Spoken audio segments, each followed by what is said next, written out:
Kaliku Gibran Raka Buming Raka menjadi cawapresnya Prabowo. Awal mulanya pihak PDI yang mengajukan Gibran ke MK agar bisa menjadi bakal calon wakil presiden. Tujuannya untuk mendampingi calon presiden dari kubu PDI itu sendiri. Tapi malah terjadi pro kontra di dalam kubu PDI. Ada yang setuju, ada yang nggak setuju. Gibran dianggap kurang populer dan bisa jadi masalah yang berujung kalah. Di sisi lain, Jokowi sibuk mempertemukan Prabowo dan Ganjar.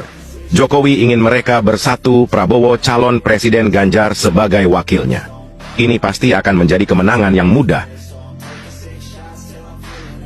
Tapi Ganjar menolak dan memilih mengikuti instruksi dari Nyonya Besar, Megawati. Kalau bisa, jadi calon presiden ngapain jadi calon wakil? Toh PDI adalah partai besar. Pasti mudah menang, mungkin itu yang terlintas dalam pikiran Ganjar. Ganjar terlalu GR dan PD. Jokowi pun telah berdiskusi dengan Megawati agar Prabowo diduetkan dengan Ganjar. Jelas, Megawati menolak mentah-mentah. Lia masa partai yang 10 tahun menjadi presiden, tiba-tiba harus jadi wakil. Yo nggak maulah. Kita beralih ke kubu Anies. Di sini Anies sudah deal jadi calon presiden dari Partai Nasdem CS. Anies melobi Gibran untuk menjadi wakilnya. Tapi karena beda misi visi, Gibran pun menolak. Gagalnya Anies melobi Gibran, AHW menjadi pilihan berikutnya. AHW dan Demokrat menerima pinangan Anies CS, tapi sayang di tengah jalan Demokrat justru dikhianati dan ditinggalkan. Surya Paloh lebih memilih Cak Imin dari PKB dengan alasan bisa mengambil suara dari NU.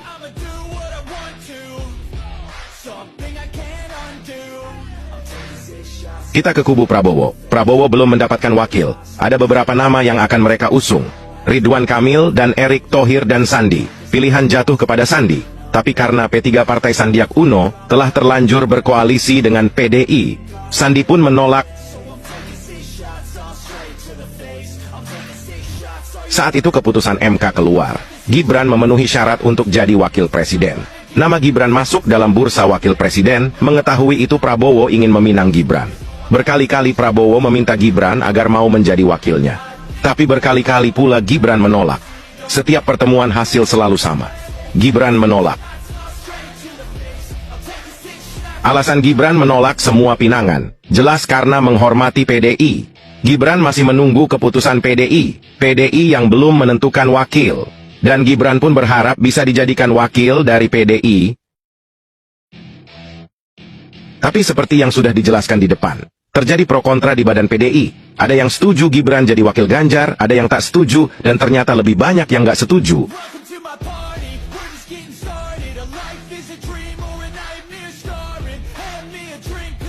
Sirna sudah harapan Gibran menjadi wakil Ganjar. PDI memilih Mahfud MD menjadi wakilnya.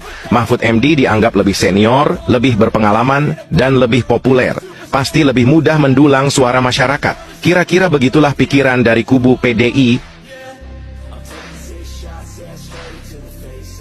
Jokowi yang mengetahui PDI memilih Mahfud MD menjadi wakil.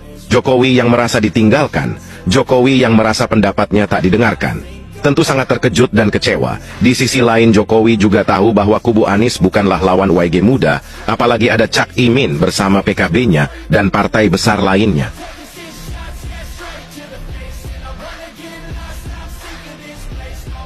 PDI dengan kesombongannya sangat yakin akan memenangkan pertarungan. Kepopuleran Ganjar dan Mahfud MD dianggap sudah lebih dari cukup untuk menghancurkan lawan. Jokowi yang terlanjur kecewa dengan PDIP. Jokowi yang tahu bahwa kubu Anies pasti akan memainkan isu agama seperti yang dilakukan ke Ahok. Jokowi yang yakin PDI belum tentu menang. Jokowi yang tahu programnya bisa saja terhenti bila Anies menang karena pro luar negeri. Di sini Jokowi mulai memainkan catur politiknya.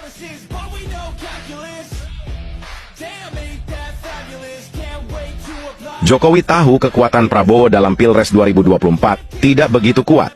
Masih kalah oleh PDI, masih kalah dengan Anies CS. Tidak ada cara lain untuk memecah suara Anies agar ke Prabowo. Untuk memecah suara PDL agar ke Gibran, Jokowi, masuklah Gibran menjadi wakil Prabowo. Gibran masuk dan diusung oleh Golkar. Gibran fix keluar dari PDI. Masuknya Gibran ke kubu Prabowo disambut riang gembira dan semangat. Di sisi lain kubu PDI pecah. Suara PDI terbelah sesuai prediksi Jokowi. Suara Anies pun terpecah karena masih banyak yang setia dan kembali ke Prabowo. Satu langkah catur Jokowi sudah dijalankan, belum terlihat membahayakan oleh pihak musuh. Apalah hebatnya seorang Gibran. Mereka meremehkannya hingga keluar kata dua belimbing sayur Gibran, anak inggusan. Tentu beda level. Mereka jauh lebih tinggi. Ibarat mereka bintang, Gibran hanyalah debu.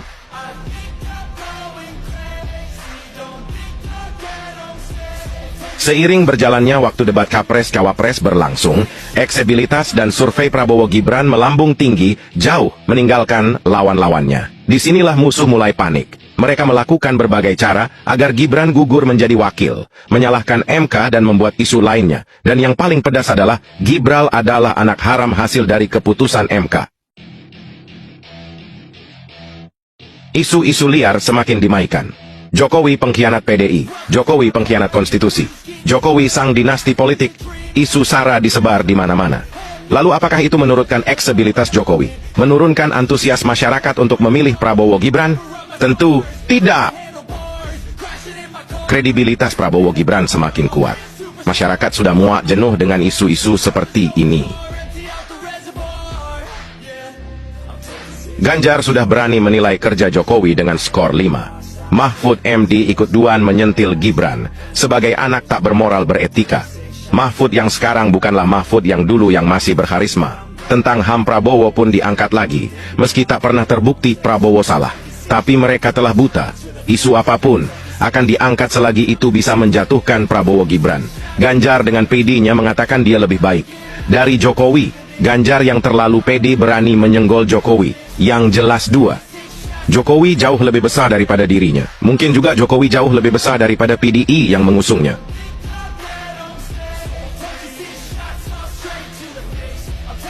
Andai kemarin Gibran menerima Anies, atau PDI menjadikan Gibran wakil, tentu keputusan MK tidak pernah disalahkan. Ibarat kata pepatah, nasi kemarin telah menjadi nasi goreng. Sudah terlambat. Kompetisi tetap harus berjalan. PDI yang lupa diri, merasa sudah sangat besar, merasa pasti menang dengan kesombongannya.